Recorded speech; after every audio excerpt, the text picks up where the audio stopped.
श्री कृष्ण चैतन्य प्रभु नित्यानंद श्री अद्वैत गदाधर श्रीवासादि गौर भक्त वृंद। हरे कृष्ण कृष्ण कृष्ण हरे हरे, हरे राम राम राम हरे हरे। हरि बोल। हरे कृष्ण। मैं सबसे पहले अपने गुरुपाद पद में लीला प्रविष्टों विष्णुपाद अष्टोत्रिशत श्री श्रीमद् भक्ति विज्ञान भारती गोसाई महाराज जी एवं नित्य लीला प्रविष्टों विष्णुपाद अष्टोत्रिशत श्री श्रीमद् भक्ति वेदांत श्री नारायण गोसाई महाराज जी के अभय चरण कमलों में दंडवत प्रणाम अर्पित करता हूँ।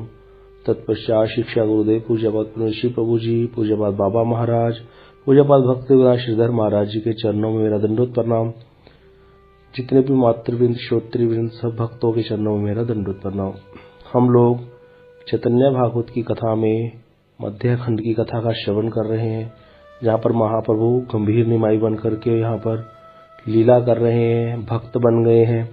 और आज क्या हुआ था पिछली कथा में कि महाप्रभु आए हैं घर में, शची माता उनको भोजन परोस रही हैं और बात कर रही है कि आज वक्त तुमने क्या पढ़ा। उस समय माता को ज्ञान दे रहे हैं भगवान अपनी माता को, जैसे कपिल देव भगवान ने देवहूति माता को ज्ञान दिया था। तो यहाँ पे बीच में ये टीका चल रही है जहाँ पे कपिल भगवान देवहूति माता को ज्ञान दे रहे थे, उसी का वर्णन यहाँ पे बीच में श्रीला भक्ति सिद्धांत सरस्वती प्रभुपाद जी ने दिया है। एक जीव उसका जन्म से लेकर के पूरा जीवन जो वो सारा दिन कर्म पे कर्म करता रहता है, उस व्यक्ति की दिशा जो भगवान का भजन नहीं करता, फिर उसको कैसे यम यातनाएं मिलती हैं उसका वर्णन चल रहा था। तो उसमें वर्णन आ रहा था कि उसको बड़ी ही पीड़ा होती है जब वो बीमार पड़ जाता है, सारा जीवन भजन नहीं किया, वात पित्त कफ बढ़ने से उसकी सांस की नलियां रुक जाती हैं, श्वास भी नहीं ले पाता। फिर इस प्रकार बड़ी यातना से शरीर को त्याग कर देता है, यमदूतों को देख करके मलमूत्र का त्याग कर देता है।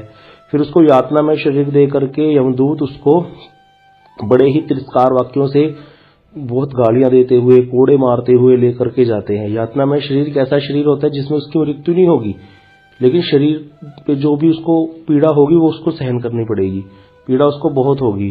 तो इस प्रकार से वो लेकर के जाते हैं। यहाँ पे वर्णन चल रहा था कि जिस रास्ते से वो लेकर के जाते हैं वहां नीचे क्या है, दावा पूरा ऐसे तप्त हो रही है बालू, और ऊपर से सूर्य की प्रखर किरणें हैं। और असमर्थ होने पर, चलने पर असमर्थ होने पर भी यमदूत उसकी पीठ पर कोड़े मार मार के उसको कष्ट का अनुभव करवाते हुए लेकर के जाते हैं। उसको विवश होकर के चलना पड़ता है और कई बार चलते चलते थक कर गिर जाता है, मूर्छित हो जाता है, फिर दोबारा उसको लेकर के चलते हैं जब उठता है। इस प्रकार कहते उसको यमग्रह में लेकर के जाया जाता है, जिस पथ से वो जो यमग्रह का लेकर जाने वाला रास्ता है वो बड़ा लंबा है। और किसी किसी व्यक्ति को यमदूत थोड़ी देर में ही इस मार्ग को पार करा देते हैं, क्योंकि जिसके जिस तरह से कर्म होंगे उसको उतना लंबा हो जाएगा वो रास्ता। इस प्रकार यहाँ बताया गया। कहते इस प्रकार जब वो व्यक्ति जो पापी व्यक्ति कौन, जिसने भगवान का भजन नहीं किया, सारा जीवन कर्म पे कर्म किए, पापों के ढेर इकट्ठे करके जो गया है, जब यमग्रह में यमराज जी के यहाँ उपस्थित होता है तो वहां क्या देखता है कि कहीं तो जलते हुए अंगारों द्वारा घिरा हुआ पापी का शरीर दग्ध हो रहा है। बहुत बड़ी आग जला रखी है और उसमें पापी व्यक्ति को दग्ध किया जा रहा है जो बहुत सारे कर्म करके आए हैं बुरे। और कहीं दूसरे के द्वारा दग्ध किया जा रहा है, कोई दूसरा उसको दग्ध कर रहा है। और कहीं पर क्या कर रहा है, कोई पापी अपना ही मांस काट कर आप ही खा रहा है, ऐसी उसको यातना दी जा रही है। और यमालय में वहां यमराज के घर में वहां पे बड़े बड़े कुत्ते हैं, गिद्ध हैं, वो मांसभक्षी जीव क्या करते हैं, जीते जी उसकी आंतों को खींच खींच कर बाहर कर रहे हैं। कोई सर्प और बिच्छू और डांस आदि जंतुओं के काटने से वेदना का अनुभव कर रहा है। सर्प, बिच्छू, सांप, कोई इमेजिन भी करके देखे कैसे उसको काट रहे होंगे, तो कितनी वेदना होती होगी। इस प्रकार किसी के सब अंग प्रत्यंग खंड खंड करके निष्ठुर भाव से छेदन किए जा रहे हैं, अंगों को काटा जा रहा है। मृत्यु नहीं होगी, लेकिन ये सब कुछ अनुभव होगा, बहुत ही मार्मिक होगा।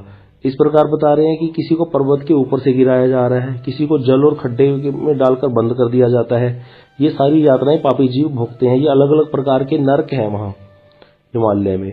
तो वहां बता रहे अंधतामिश्वर, रौरव आदि जितने प्रकार के नरक हैं, उन सब नरकों में अलग अलग प्रकार की यातनाएं दी जाती हैं। और वो सारे पापों के समूह के कारण निर्मित हुई हैं सारी नरक यात्राएं, क्योंकि इसने पापों के समूह को भोग करवाने के लिए वहां पे नरकों में लेकर के जाया जाता है।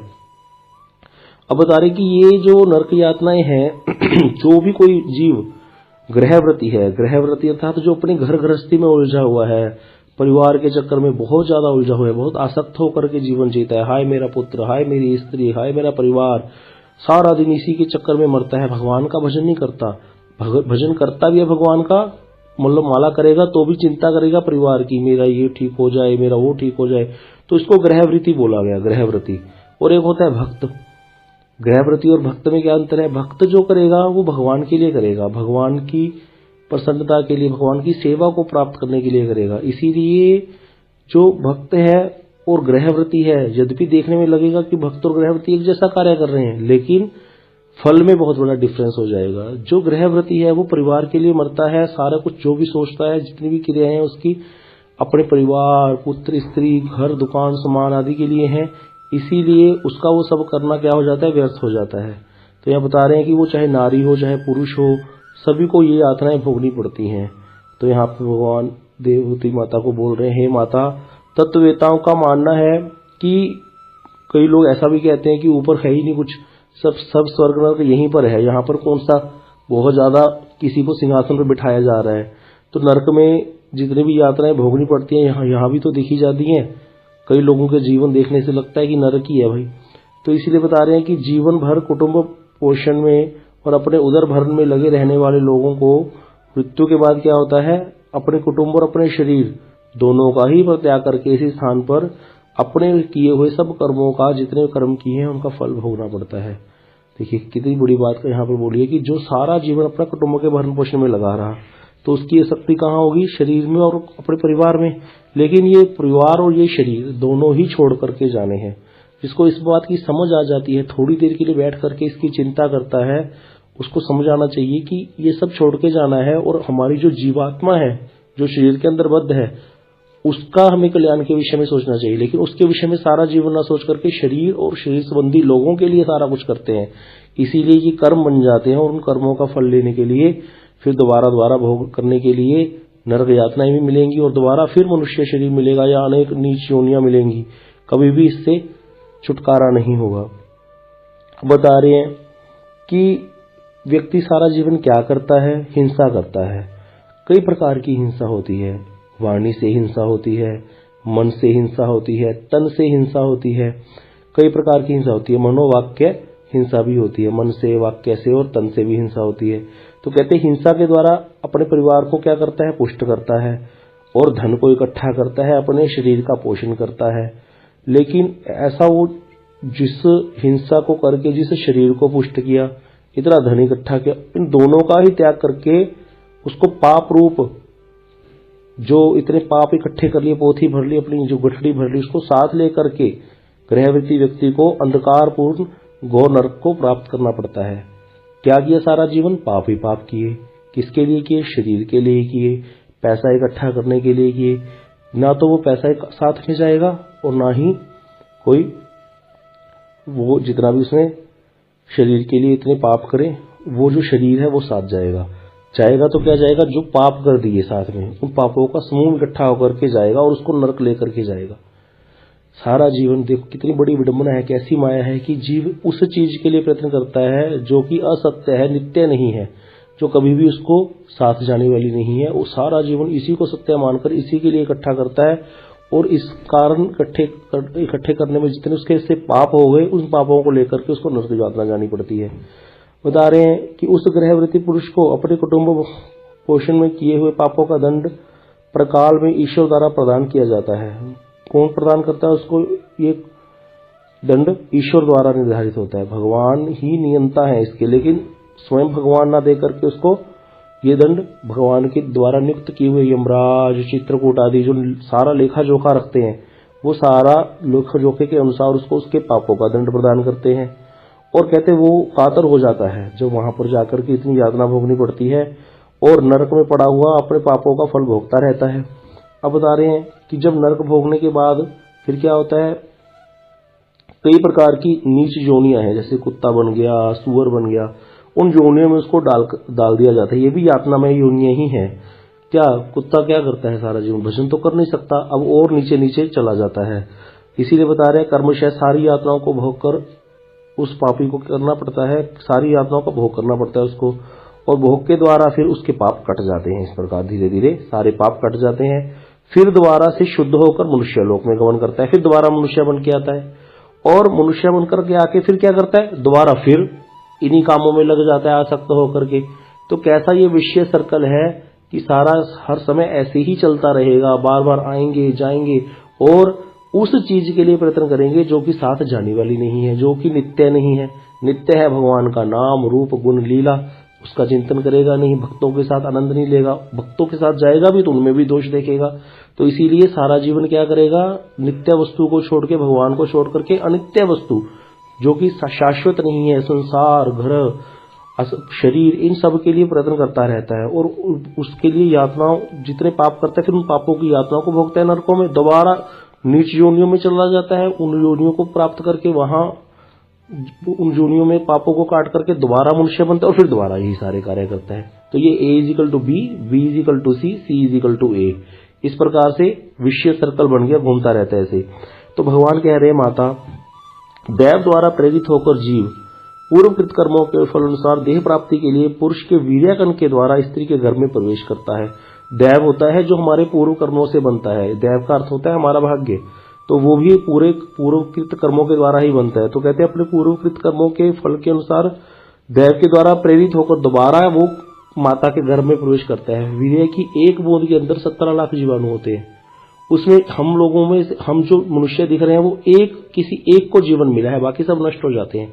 बाबा महाराज बताते थे कि कितना दुर्लभ है ये मनुष्य जीवन की, उन 17 लाख जीवनों में भी हमें जीवन मिल गया एक को, और हम इस जीवन से में क्या कर रहे हैं।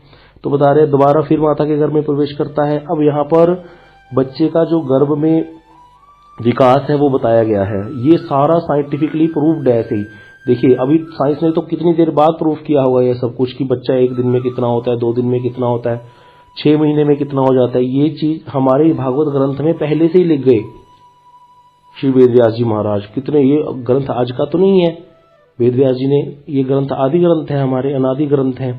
तो बता रहे हैं कि वीर्यकण गर्भ में गिरने पर 1 रात्रि में स्त्री के रक्त में मिल जाता है और 5 रात्रियों में बुदबुद रूप हो जाता है। बुदबुद जैसे एक पानी की बूंद होती है, 5 रात्रियों में बूंद के बराबर हो जाता है। कौन सा, वो 17 लाख जीवाणुओं में एक जीवाणु।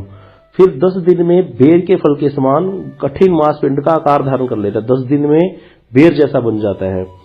ये कितना वर्णन जो यहाँ पे आ रहा है, ये एज इट इज, जैसे साइंस के अनुसार भी जो देखते हैं अभी प्रूफ हो चुका है वो ऐसा ही है। इस प्रकार 1 महीने में आकार धारण कर लेता है, एक शरीर का आकार सा बन जाता है कि ऐसा शरीर होगा।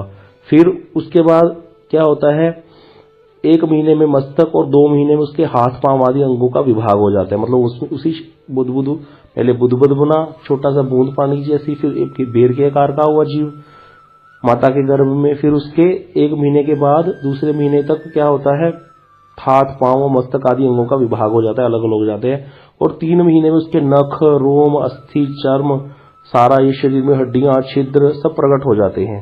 और 4 मास में क्या होता है, सारी धातुएं, 7 धातुएं हैं हमारे अंदर, रस, रक्त, मांस, अस्थि, मेद, मज्जा और शुक्र। और 5वें मास में, 5वें महीने में जरायु के द्वारा आवृत होकर दाहिनी कोख में भ्रमण करता है, दाहिनी कोख में घूमने लग जाता है। और फिर कहते क्या होता है, माता खाती है जो भी, उसको कैसे मिलता है, माता के खाए हुए अन्न से, जल से वो क्या होता है, बढ़ता जाता है, धीरे धीरे बढ़ने शुरू हो जाता है।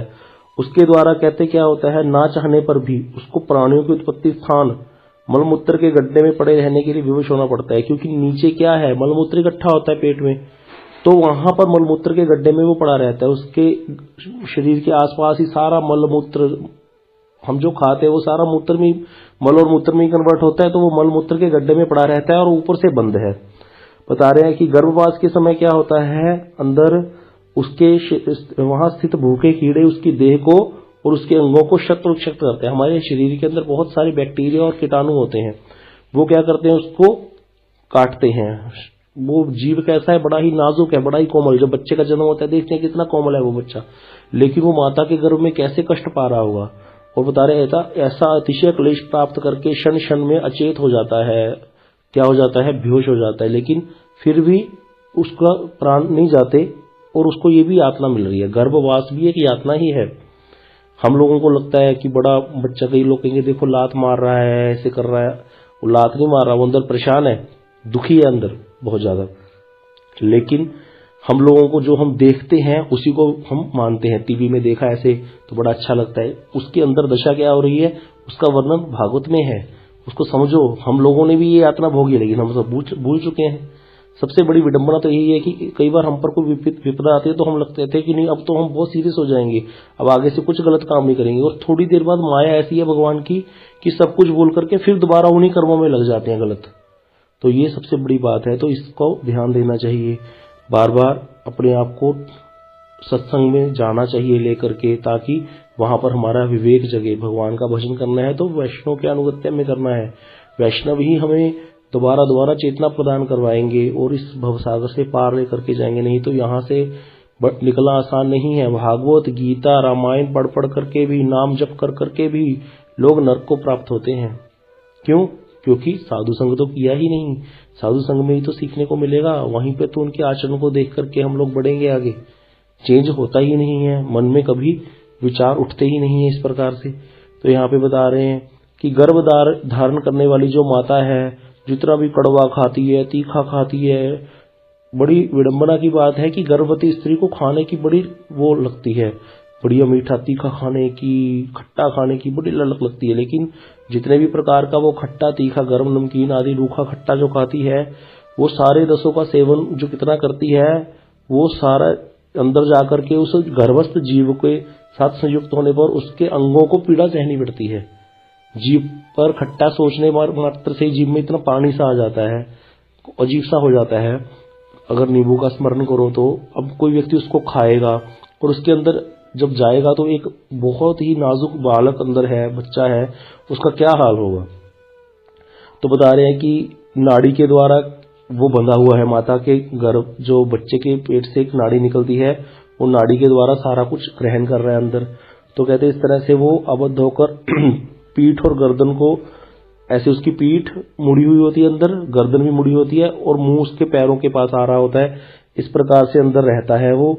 और पिंजरे के में जैसे कोई पक्षी बंद होता है, इस तरह से वो जीव अपने अंगों का संचालन करने में असमर्थ होता है, समर्थ नहीं है। मतलब चाहता है कि हाथ पैर हिलाऊं, पांव फैला लूं ऐसे, लेकिन कुछ कर ही नहीं पाता क्योंकि बंद है छोटे से पिंजरे में, गर्भ में वास करता रहता है। इस गर्भवास के दौरान कहते दैव योग से क्या होता है, पूर्व जन्मों में किए हुए कर्मों की स्मृति उसके अंदर आ जाती है। यहाँ बहुत ध्यान देने वाली बात है कि ये जो पूर्व कर्मों की स्मृति है ये सब जीवों को नहीं होती। यहाँ पे गर्भ स्तुति का वर्णन आएगा अभी।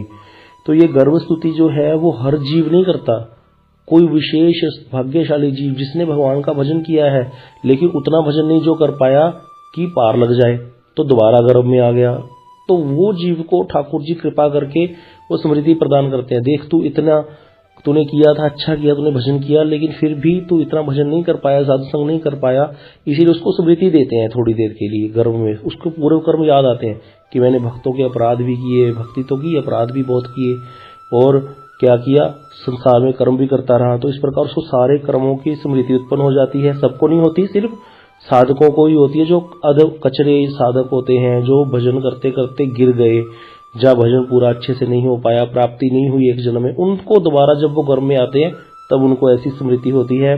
तो फिर वहां शत शत जन्मों के पाप कर्मों का स्मरण करके लंबी लंबी सांसें छोड़ता है, और इस प्रकार उसको किस प्रकार से सुख मिल सकता है, यह है पूछ रहे हैं देवहूति माता से कपिल देव भगवान।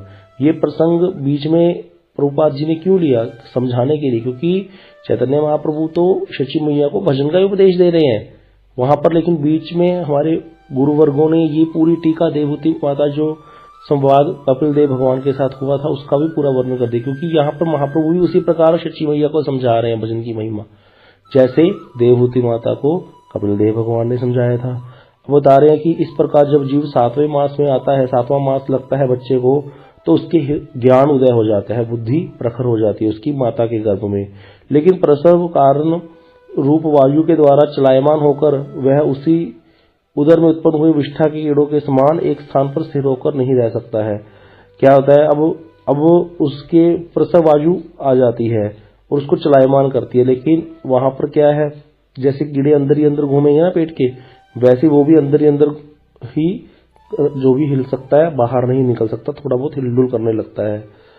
तो कहते हैं कि अब यहाँ पर वो उसके हाथ जुड़े हुए हैं जैसे बच्चे की आकृति देखना पेट में कैसे होता है, वो पेट में हाथ उसके आपस में मिले हुए होते हैं और सर गर्दन के साथ मिला हुआ होता है, नीचे को झुका हुआ, चरणों की तरफ लगा हुआ।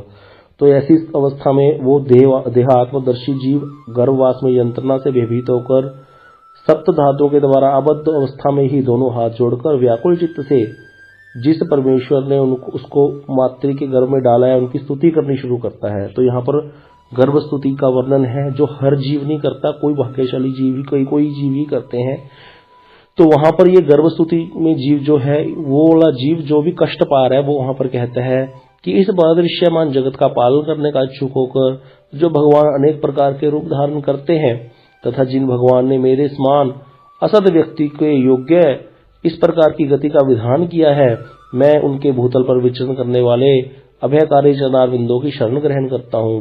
वो क्या कहता है कि जिन प्रभु ने क्या किया, जगत का पालन करने के लिए क्या किया, अनेक प्रकार के अवतार लिए, और जिन भगवान ने मेरे जैसे व्यक्ति को क्या किया, एक दोबारा मनुष्य जन्म दिया है कि मैं अपना कल्याण कर सकूं।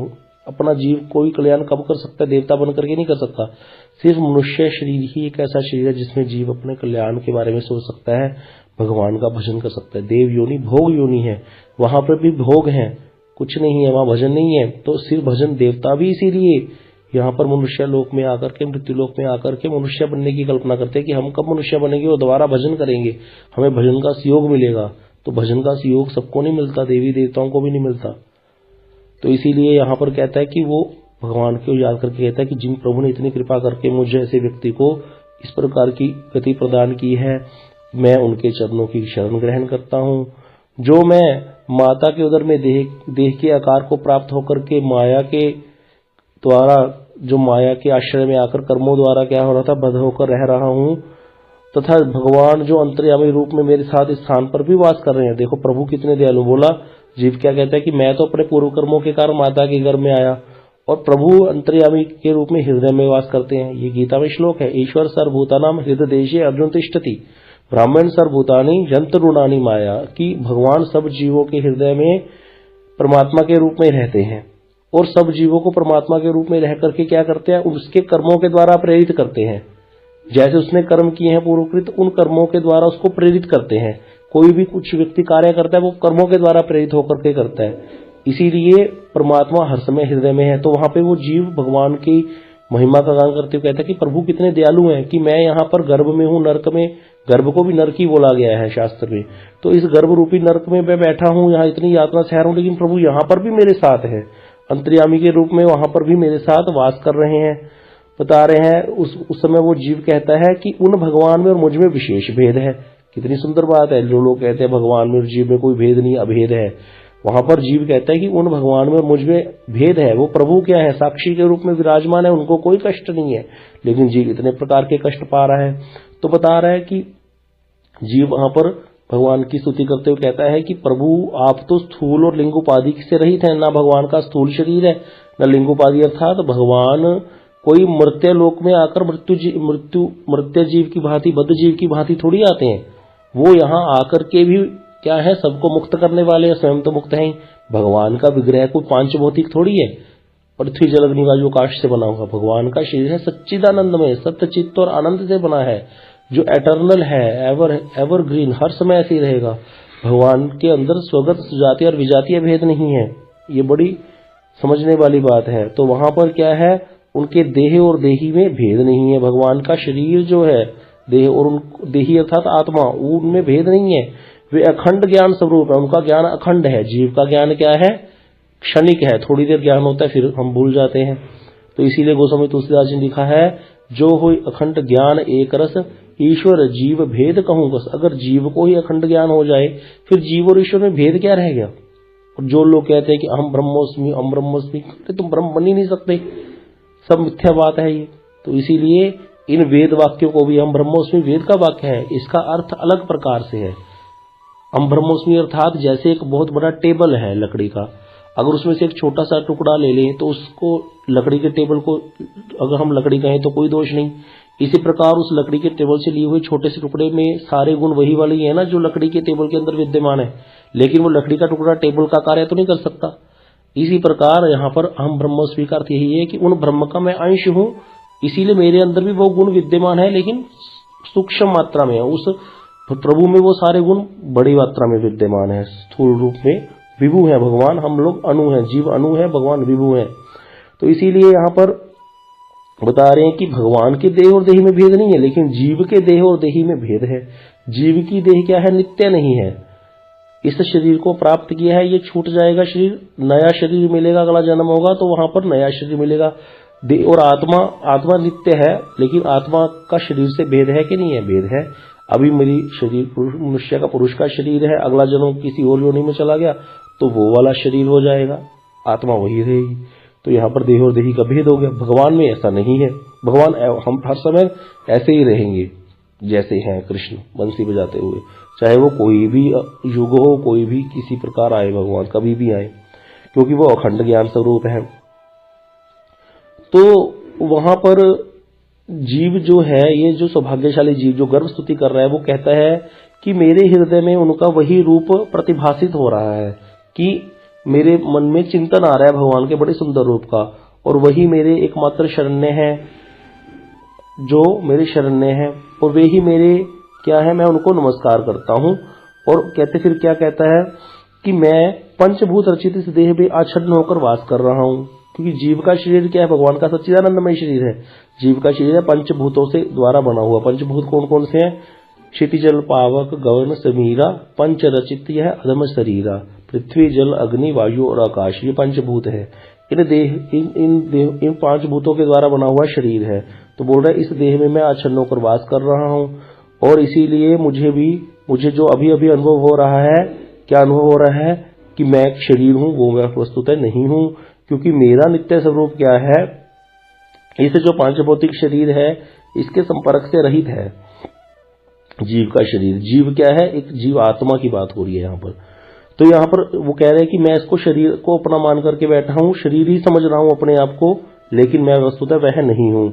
और इंद्रिय गुण और विषयों के साथ मेरा क्या है, कभी भी संपर्क नहीं हो सकता। लेकिन भगवान की महिमा इस शरीर आदि के आवरण से ही कुंठित नहीं होती है। भगवान की महिमा शरीर से कुंठित नहीं होती, क्या होती है, यहां पर बता रहा है कि जीव अपनी जो भगवान की स्तुति करते हुए कहते हैं कि मैं शरीर में आबद्ध हूं, लेकिन प्रभु जो है, प्रभु क्या है, उनका ज्ञान अखंड है, वो इन सबसे परे हैं। इस तरह से वो प्रार्थना कर रहा है। अब बता रहे हैं कि भगवान क्या है, प्रकृति और पुरुष के नियंता है, वो स्वर्ग है, सर्वज्ञ है, सब कुछ जानने वाले हैं। लेकिन जीव की बुद्धि क्या है, हम तो कुछ भी नहीं जानते, अपने आप को ही नहीं जानते, दूसरे को क्या जानेंगे।